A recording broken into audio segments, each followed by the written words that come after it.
Good evening. Welcome back to Bible Investigation. It's been a while since I've seen you.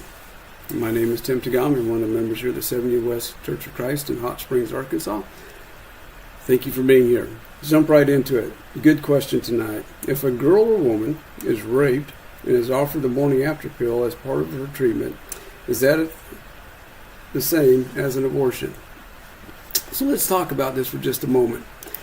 There is no difference. Well, let's start here. In Acts 17, verse 25, nor is he worshipped with men's hands as though he needed anything, since he gives to all life, breath, and all things. And I read that with the emphasis in the wrong part. He gives to all life, breath, and all things. And he has made from one blood every nation of men to dwell on all the face of the earth, and has determined their pre-appointed times and the boundaries of their dwellings. So what Luke is saying here, as he's writing this letter, is that God owns life. It is his to give and to take away, and nobody else's. So we all understand that abortion is wrong. Biblically, scripturally, morally, ethically, wrong. It is murder. We all understand that. When we talk about the question about terminating a pregnancy, the conversation of abortion always comes into play. Now, we understand what abortion is. We understand what birth control methods constitute abortion. But let's talk about the morning after pill for just a minute. Well, let me back up real quick. So we understand that the termination of any pregnancy, and I cannot overstate what I'm about to say. I cannot imagine one being raped. I've never been there.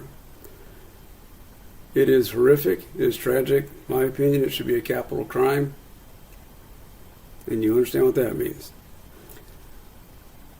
I cannot imagine, furthermore, being impregnated, whether it's by incest or forcible rape. I just can't go there in my head. But having said that, let us understand that sin is sin. It will always be sin. Abortion will always be sinful, no matter the circumstances that lead up to the pregnancy. And I say that with all the compassion and all the love in my heart. But that child is innocent. And it is God's. And it is his life to give or to take. So, having said that, let's talk about the morning after pill and the mechanism behind it, because that's the important tool at hand. The way the morning after pill works is if a woman has not ovulated yet, which means there's no egg in the journey through her system, it cannot be fertilized. If it cannot be fertilized, there cannot be an embryo. If there's no embryo, there cannot be an abortion. What the morning after pill does is it will stop her ovulation almost immediately, within hours.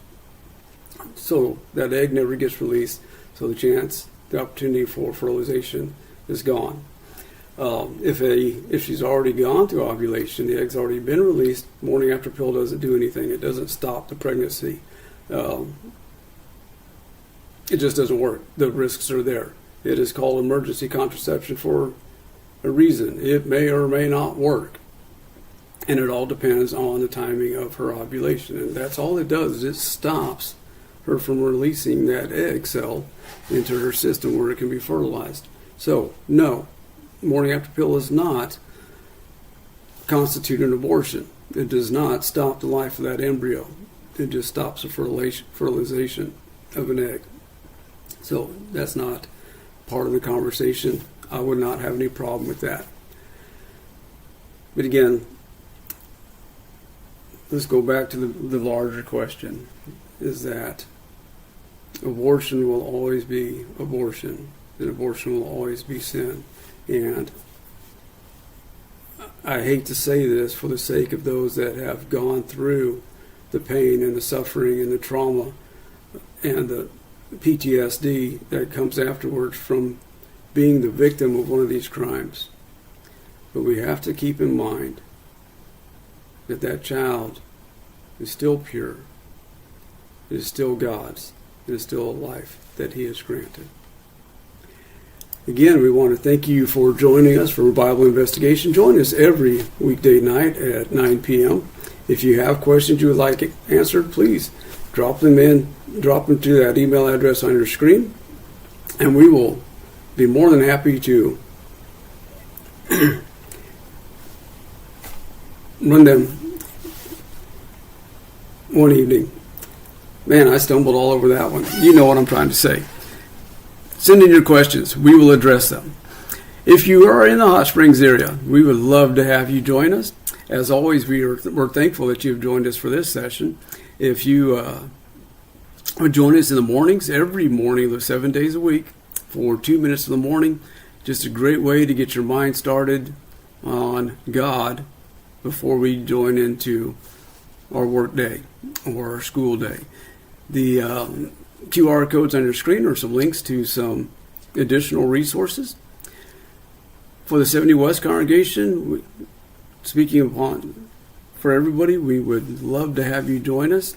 If you are passing through, please join us to be our special guest. If you are in the Hot Springs area, you live here, we would love to worship with you in our church family. And as always, may the Lord bless you and keep you in all things.